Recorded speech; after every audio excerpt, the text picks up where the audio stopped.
Pipila ka adlaw sa di pa ang Pasko, lisod ang sakay karon sa gustong mamauli ngadto silang tagsa-tagsa ka mga probinsya. Dunay mga kanselasyon sa biyaheng nahitabo ug daghan ang mas stranded sa pantalan.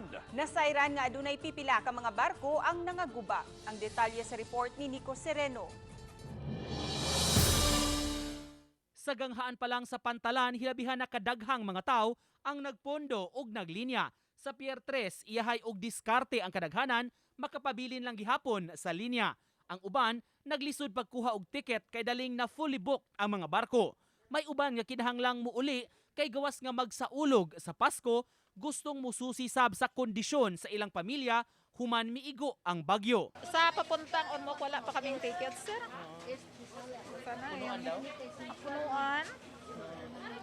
Kaya magtitiis naman kami kung hindi kami makasakay, sir. Maghintay lang kayo dito. Hintay lang kami dito. Baka mayroong chance passenger. Kuan kayo sir kina daghanan until now. Nya kanang luwi kayo ang mga tao pud ba. Nya kanang muli sir kadiyot nya mubalik rapod kay kanang naapoy-apoy mga trabaho. Sa Pier 1, mabantayan ang mas taas nga linya sa mga tao. Sa tuong bahin ang linya sa ticketing nga gumikan sa kadaghan, ang ubang bakante nga biyahe para sa sunod adlaw na kuno. Samtang nagtapok haduol sa gate sa pier mismo ang mga mulargahay nga pasahero alang sa ilang biyahe. Kay may damage sa terminal building, nasayran nga ang mga pasahero gikan sa gate kung masusi na ang mga requirements mula husna paingon sa barko. Sa gawa sa pantalan, makita pa ang na-damage nga fast craft epekto sa kusog kaayo nga bawd atol sa bagyo.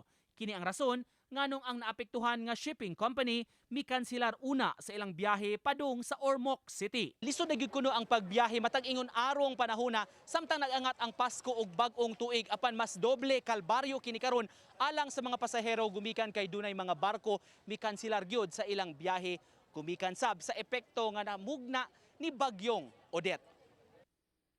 Apan bisan pa sa epekto sa bagyo, ni ay kaslunon nga excited mo uli gihapon sa lalawigan sa Bohol. Ang babae tagalungsod sa President Carlos Garcia, samtang tagakalapi ang lalaki nga pulos naapektuhan sab sa bagyo.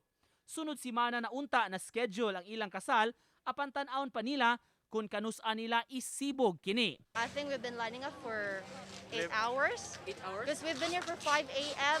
and we're done like 3:30 p.m. Ingon ana jud ka lisod karong panahon na, sir. Pero despite that, muli gihapon. Yeah, despite kahit bisag unsa man nahitabo nato dinhi magpasalamat ang gyapon ta sa Ginoo no kay gatagatan niya kuan kinabuhi. Uban ni Cleofer Lumayag, Nico Sereno. Balitang, Bisdak.